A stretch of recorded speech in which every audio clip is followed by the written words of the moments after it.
The courtroom fell silent as the defense attorney stood up. Judge Harold Whitman's eyes widened in disbelief. After 35 years on the bench, he thought he'd seen everything, but nothing could have prepared him for this moment. The young woman defending him against corruption charges was the same little girl he'd pulled from a burning apartment building 2 decades ago.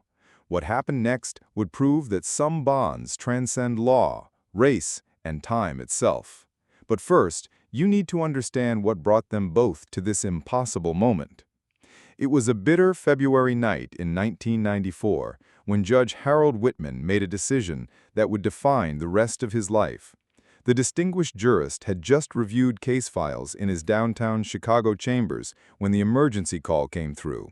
A massive apartment fire was raging just 6 blocks from the courthouse, and somehow a 7-year-old girl was trapped inside.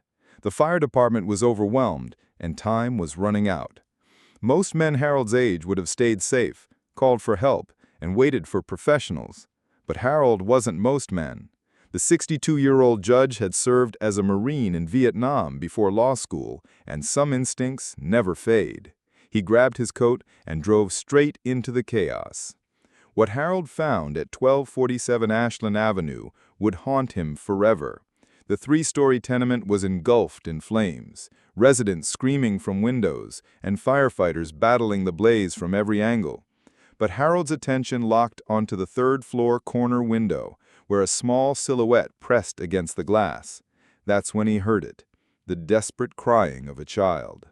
He had no idea he was being watched by a crowd that included his own colleagues. The building's main stairwell had collapsed, but Harold spotted a fire escape ladder that maintenance crews had left behind. Without hesitation, this grandfather of 4 began climbing. The metal rungs burned through his leather gloves, smoke filled his lungs, and the heat grew unbearable with each step. Later, witnesses would say they'd never seen anything like it. A man in a judge's robes scaling a burning building like he was 20 years old. Harold reached the window just as the little girl inside was losing consciousness. Her name was Keisha Williams, and she'd been home alone when the fire started. Her grandmother, who'd been raising her, had died 3 months earlier. The city was still processing her placement in foster care when disaster struck. "I got you, sweetheart," Harold whispered as he broke through the window. The room was an inferno, but somehow he managed to wrap the unconscious child in his judicial robes and carry her down that ladder. Paramedics were waiting when his feet touched the ground. But then, everything changed.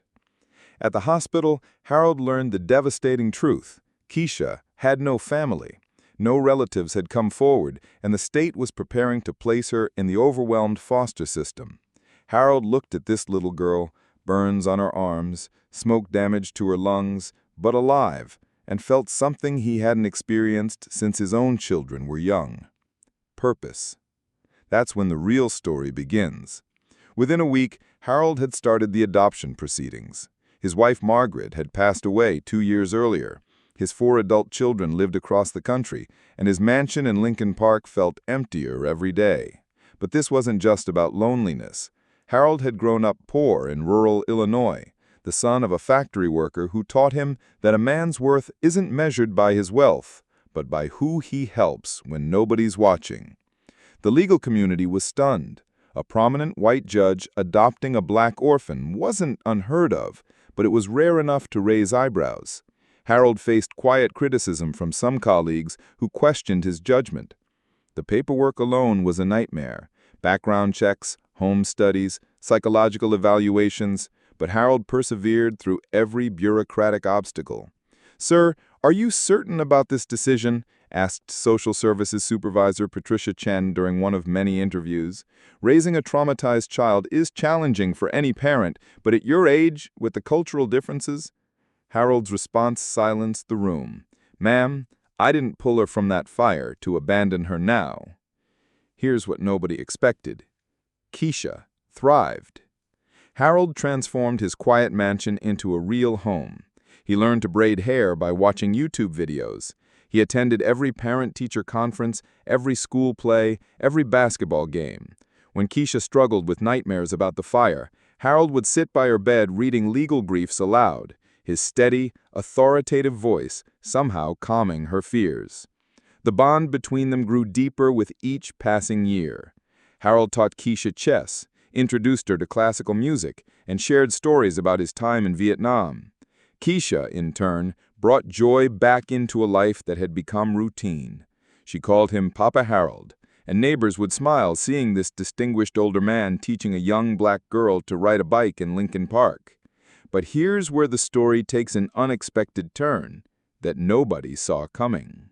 Keisha wasn't just surviving, she was excelling. By high school, she was valedictorian, captain of the debate team, and had her sights set on law school.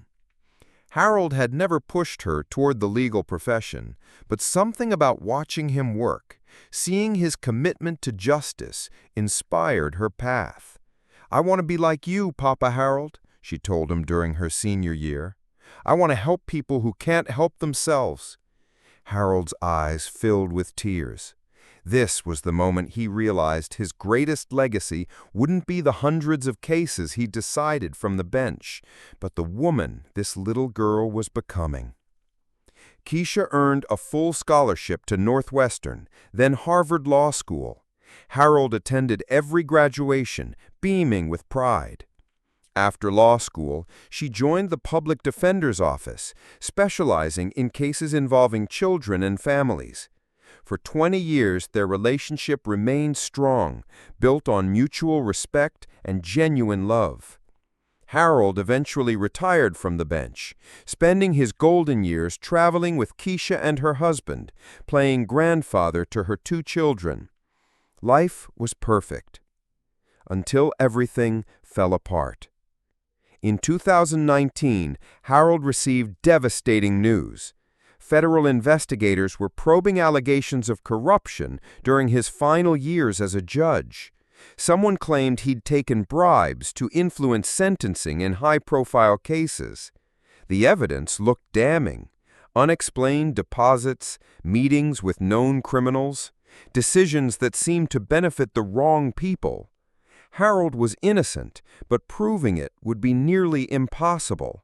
The investigation centered around cases from 2015 to 2016, when Harold's memory was already beginning to show early signs of dementia. He couldn't remember crucial details about his decisions, couldn't explain certain meetings or transactions. His savings were depleted from medical expenses, and he faced the very real possibility of spending his final years in federal prison. That's when Keisha made a decision that shocked everyone, including Harold. "I'm taking your case, Papa Harold." "Absolutely not," Harold protested. "This will destroy your career. People will say you can't be objective. Find someone else, anyone else." But Keisha had made her mind. "You saved my life 25 years ago. Now let me save yours." The legal community was divided. Some praised Keisha's loyalty, others questioned her judgment. Media coverage was intense. The adopted daughter defending her father figure made for compelling headlines. But Keisha ignored the noise and focused on what she did best, finding the truth.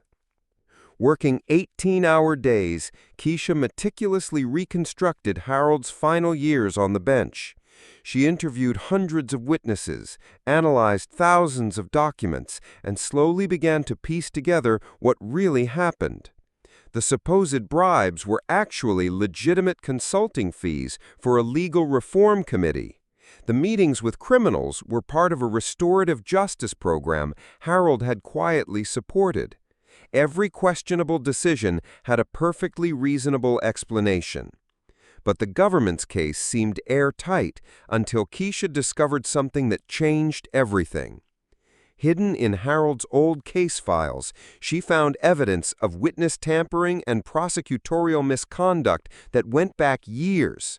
Someone had been systematically framing innocent judges to cover up their own crimes. Harold wasn't the first victim, he was just the most convenient. The revelation led to a federal investigation of the prosecutors themselves. 3 officials were eventually indicted, and Harold's charges were dismissed with prejudice. But the victory came at a cost. The stress of the trial had accelerated Harold's dementia, and his once sharp mind was fading fast. This is what happens when one person decides to care. During the final hearing, as charges against Harold were formally dropped, something beautiful occurred. The courtroom was packed with people whose lives Harold had touched over the decades. Former clerks, attorneys he had mentored, families he had helped through difficult decisions. But the most powerful moment came when Keisha addressed the court. "Your Honor, the man sitting behind me gave me more than just a home 25 years ago. He gave me a belief in justice, in fairness, in the idea that we're all responsible for taking care of each other. Today, I was able to give some of that back." Harold smiled, and for a moment, the confusion of dementia lifted. "That's my girl," he whispered. 6 months later, Harold passed away peacefully in his sleep, surrounded by Keisha, her family, and his own children who had flown in from across the country. At his funeral, hundreds gathered to remember a man who had dedicated his life to service, first as a Marine, then as a judge, and finally as a father to a little girl who needed one. But here's the most remarkable part of this story, the part that proves some acts of kindness echo through generations. Keisha used her inheritance from Harold to establish the Whitman Foundation, providing legal services for children in foster care. She left the public defender's office to run it full-time, ensuring that kids like her 7-year-old self would never face the system alone. Today, the foundation has helped over 1,000 children find permanent homes and legal representation. The little girl Harold saved from that burning building had become exactly what he'd hoped, a woman who saves others. Every year on the anniversary of the fire, Keisha visits Harold's grave with her own children. She tells them the story of their grandpa Harold, the man who proved that family isn't just about blood, it's about choice, sacrifice, and love that transcends every barrier society puts in our way. The question is, what would you have done? Would you have climbed that fire escape? Would you have opened your home to a stranger? Would you have risked your career to defend someone you love? Harold Whitman's story reminds us that heroism isn't about grand gestures. It's about the quiet decision to care when caring costs you something. Speaking of unexpected heroes, wait until you hear what happened when a retired Navy SEAL discovered his neighbor's secret and why his response changed an entire community forever.